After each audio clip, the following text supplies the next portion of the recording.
Donc, on va corriger le questionnaire 20. Alors, il y avait beaucoup d'erreurs, donc vous avez le tableau, il fallait le compléter. Le plus simple, c'était bien sûr, donc 100 000, c'était les 100 000 pièces. On vous dit que 5% des pièces sont non valables, donc défectueuses. Donc, on prend 5% de 100 000, d'accord? Donc, ça faisait 5 000. Donc, je rappelle que 5%, si je voulais écrire, hein, pour ceux qui éventuellement avaient des difficultés à faire ce calcul, 5 sur 100. voilà, 5% de 100 000, on multiplie en fait. C'est donc 5 sur 100, comme l'a dit Fabien, fois 100 000. Bon, prenez votre calculatrice, vous pouvez simplifier par 2 zéros, par 100, donc ça faisait 5 000. Ensuite, donc là c'est bon, là je valide. Donc là c'était le premier à faire, c'était lui, d'accord? C'était le premier à commencer, c'était lui qu'il fallait faire en premier. Ensuite, du coup, j'en déduis, comme le total fait 100 000, petit 2, je fais la soustraction. Je fais 100 000 moins 5 000 et j'ai 95 000. Ensuite, qu'est-ce que je pouvais faire d'autre? Pour l'instant, je ne pouvais rien faire d'autre. 2% des pièces valables sont refusées. 2% des pièces valables. Donc là, c'est le 3. Donc là, c'est 3. Je prends 2% des pièces valables. Donc 95 000. D'accord? Donc je fais 2 sur 100 fois 95 000. Et j'obtiens donc 1900. Donc ça, c'était bon.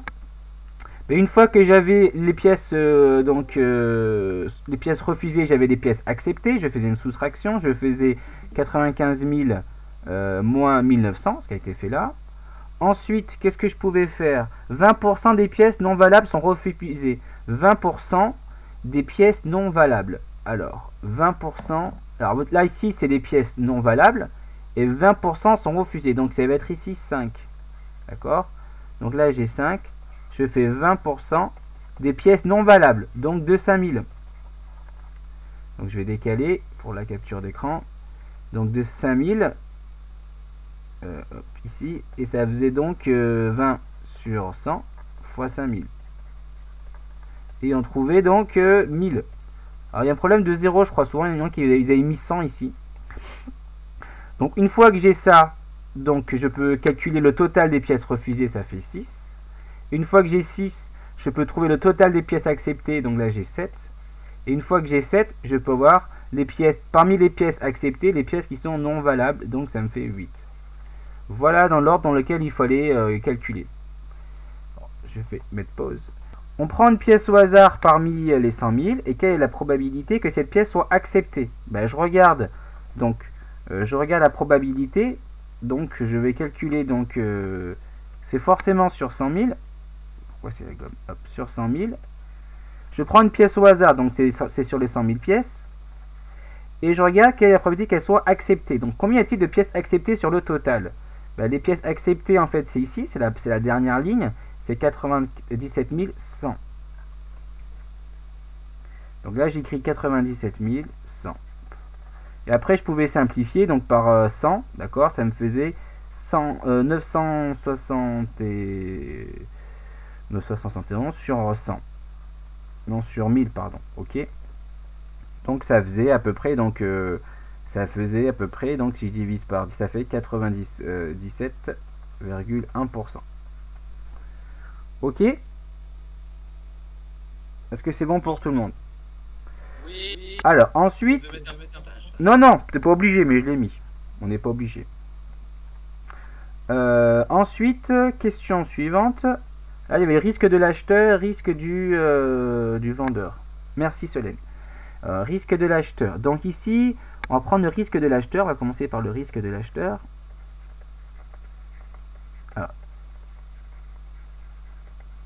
2 égale.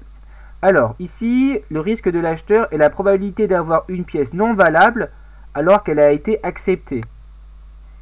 Alors, on regarde le nombre de pièces acceptées. Le nombre de pièces acceptées, c'est tout en bas, c'est 97 100. D'accord? Parmi les pièces acceptées, quelle est la probabilité finalement qu'elle soit non valable? D'accord? Donc, lorsqu'elle a été acceptée, quelle est la probabilité qu'elle soit non valable? Bon, regarde. C'est 4000, merci. Donc là, je mets 4000. Oh mince, ça bouge. 4000, hop, ici. 1, 2, 3, 0. Et du coup, ça fait donc, je peux enlever 2 0, ça fait 40 sur 971. Et je peux m'arrêter là, par exemple. Ok. Ça c'est mieux de le mettre sous cette forme. Bah, simplifier, oui. Oh, tu pouvais laisser comme ça et donner une valeur approchée, mais bon. Vu que là, il y a des zéros qu'on peut simplifier, là, donc 4000, c'est 40 fois 100. Et 97 100, c'est 971 fois 100. Donc, bon, tu peux simplifier. Ensuite, ça, c'est le risque du vendeur, maintenant.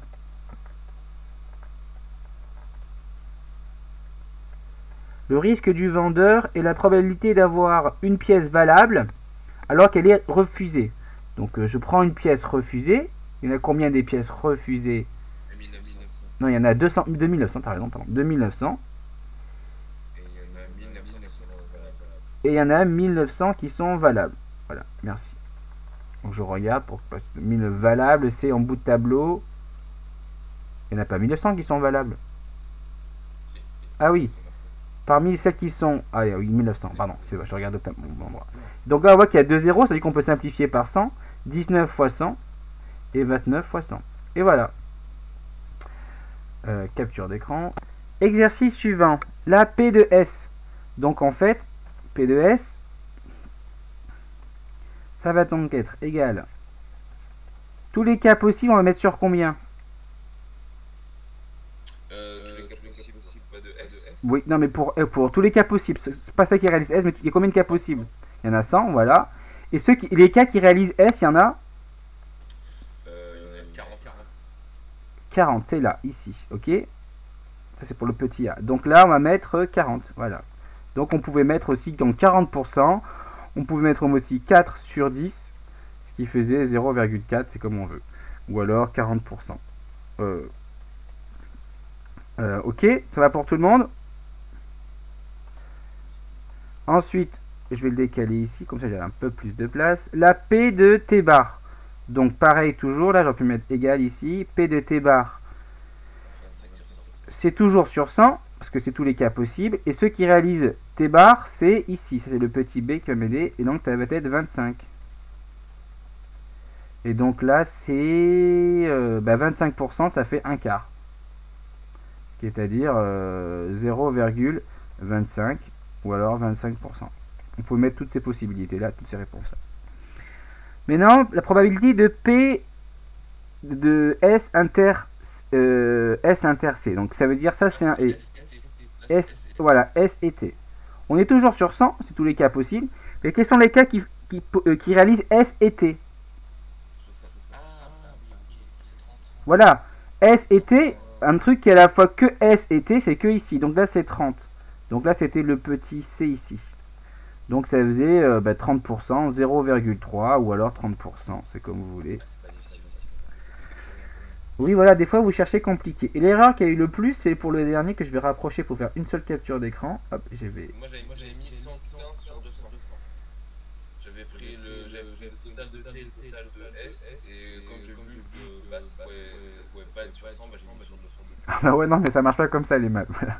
C'est parce que ça t'arrange, tu mets sur 200 ou sur 300. Donc là, tu prends sur le total et tu prends et les cas qui vont réaliser à la fois S et T, il y en a 30, d'accord? C'est comme ça, c'est comme je sais pas, externe, demi-pensionnaire, filles et garçons par exemple. Oui. Vous pouvez voir ça comme ça. Là, S union T. Alors il faut que soit c'est un ou, d'accord? Soit S, soit T. Et en probabilité, attention, comme il y a des choses qu'on va compter deux fois, si vous voulez pas essayer, on va directement prendre la formule du cours. C'est P de S plus P de T moins quoi? Moins P de S et T. Inter T, voilà, et T.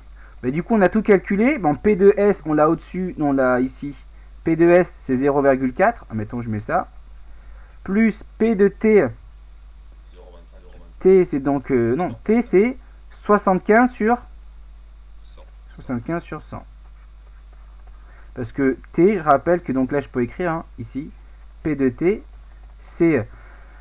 Tous les cas qui réalisent T, il y en a 75 sur un total de 100 cas possibles. Moins l'intersection, ça va être, on l'a calculé juste derrière, c'est 0,3. Donc au final, c'est 0,4 plus 0,75 moins 0,3. Donc ça fait 0,1, ça fait 0,85. Donc 0,4 moins 0,3, ça fait 0,1 plus 0,75, 0,85. Hop, je termine.